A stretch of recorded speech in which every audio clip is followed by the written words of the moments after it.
Ang buhay ay hindi isang tuwid at madaling landas. Ito ay katulad ng isang paikot-ikot na kalsada na may maraming pataas at pagbaba. Minsan maaari kang makaramdam ng pagkaligaw o mag-isip pa nga kung nasa tamang direksyon ka. Dahil kung hindi natin alam ang kalooban ng Diyos at ang landas na tinatahak natin ay maaari tayong mapahamak. Paano nga ba natin malalaman kung tayo ay nasa tamang landas? Marami sa atin ang umaabot sa punto ng ating buhay na napapaisip tayo kung nasa tama ba tayong direksyon o kung ito ba ay kalooban ng Diyos sa buhay natin.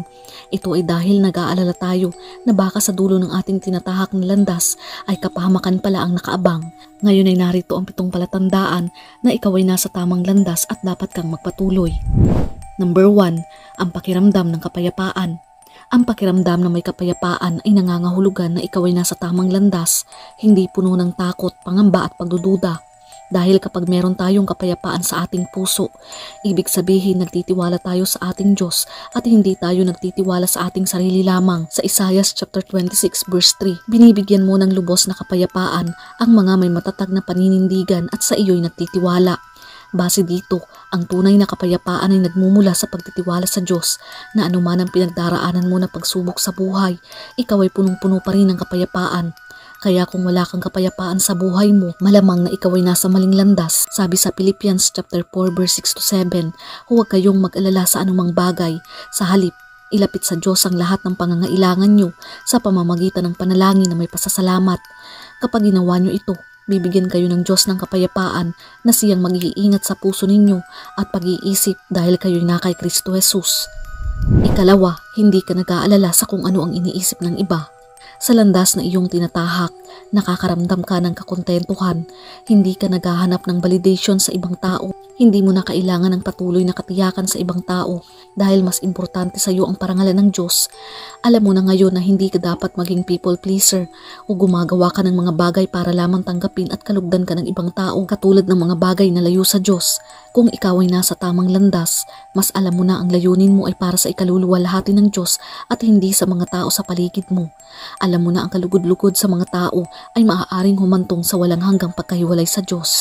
Ang layunin natin ay palugdan ng Diyos, hindi ang mga tao. Siya lamang ang sumusuri sa motibo ng ating mga puso. Ikatlo, kapag ikaw ay inuusig at nire-reject ng mundo. May mga masasamang tao na pinaparusahan dahil sa paggawa ng kasalanan, pero may mga nape-persecute at nire-reject dahil sa paggawa ng mabuti at sa pagsunod sa Panginoong Hesukristo. Magkaiba ang dalawang ito. Kapag tayo ay naging Kristiyano at sumunod sa ating Panginoong Hesukristo, hindi mawawala ang persecution at hindi rin maiiwasan na i-reject ka ng mundo dahil nga sa pananampalataya mo, pinagpala ang mga nilalait at inuusig ng mga tao at pinaparatangan ng lahat ng uri ng kasamaan na pawang kasinungalingan ng dahil sa akin. Magsaya kayo at magalak sapagkat malaki ang inyong gantimpala sa langit. Alalahanin ninyong inuusig din ang mga propetang nauna sa inyo. Kaya nga kung nakakaranas ka ng persecution sa mundong ito dahil sa pagsunod mo sa Panginoon, ayos lamang yan. Hindi porket nakakaranas kayo ng paghihirap at persecution ay wala na kayo sa tamang landas. Mas nasa tamang landas pa tayo kung nararanasan natin ito.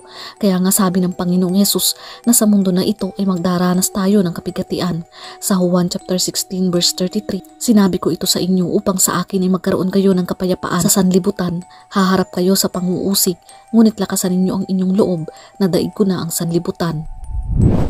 Ikaapat, kapag palagi kang masaya. Kapag palagi kang masaya, ikaw ay nasa tamang landas. Pero dapat nating malaman na may dalawang magkaibang kasiyahan sa buhay na ito. Una, ito ang pansamantalang kaligayahan sa mundong ito, kung saan ang lahat ay patuloy na nagbabago at lumilipas na kasiyahan.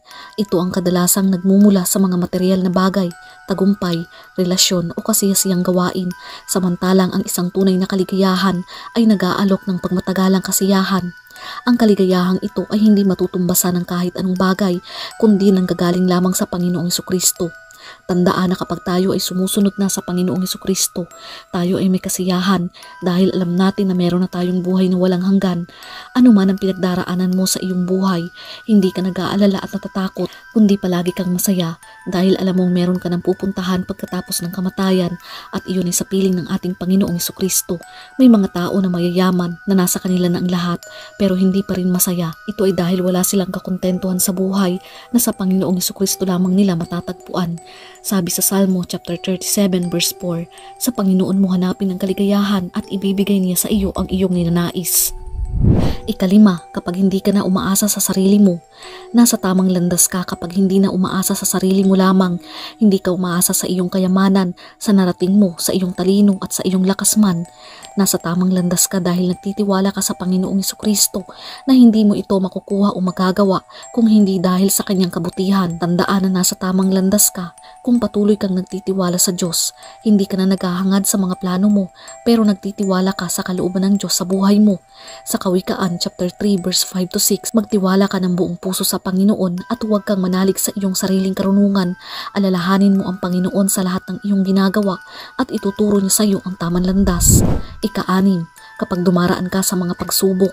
Sinabi ng Diyos na mas lalo pa tayong daranas ng mabibigat na pagsubok kapag tayo ay sumunod sa Kanya, kaya hindi na natin ito dapat pagtakahan.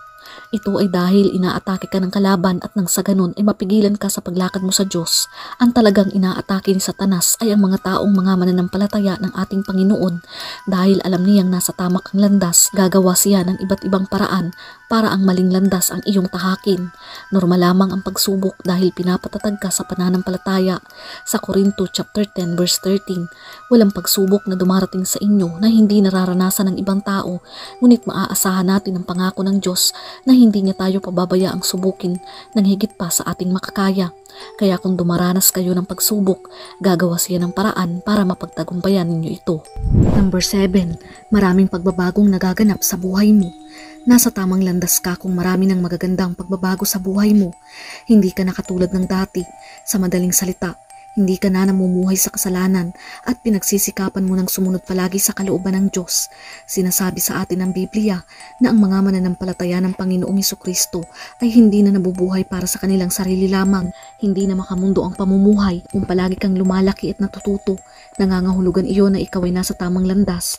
Sabi sa 2 Corinto chapter 5 verse 17, kaya't kung nakipag-isa na kay Kristo ang isang tao, isa na siyang bagong nilalang, wala na ang dati niyang pagkatao. Sa halip, ito'y napalitan na ng bago. Binigyan tayo ng Diyos ng kakayahan para mamuhay ayon sa katuwiran. Meron na tayo ngayong pagpapasya kung hahayaan natin na maghari ang kasalanan o ituring ang ating sariling na patay sa kasalanan, ngunit buhay para sa Diyos sa Panginoong Jesucristo. Sa ating paglalakbay, nawa ay palagi tayong lumakad sa tamang landas, makatagpo ng pag-asa, patnubay at karunungan na kasama ng Panginoong Jesucristo.